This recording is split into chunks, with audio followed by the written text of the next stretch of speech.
নারায়ণগঞ্জের রূপগঞ্জে বিএনপির ভারপ্রাপ্ত চেয়ারম্যান তারেক রহমান ঘোষিত রাষ্ট্র কাঠামো মেরামতের রূপরেখা ৩১ দফা দাবি বাস্তবায়নের লক্ষ্যে ছাত্রদলের উদ্যোগে বিভিন্ন রকম আয়োজনের মাধ্যমে ৩১ দফার প্রচারণা চালানো হয়েছে।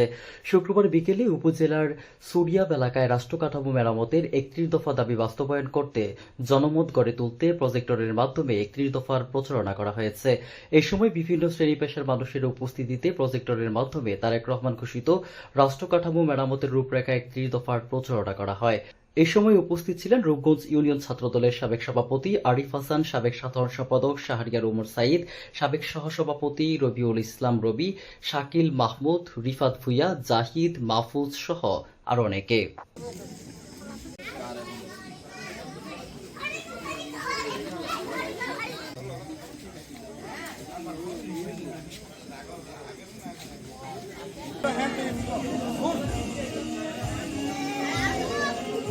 ভুলে মিশিয়ে দেওয়া হয়েছে।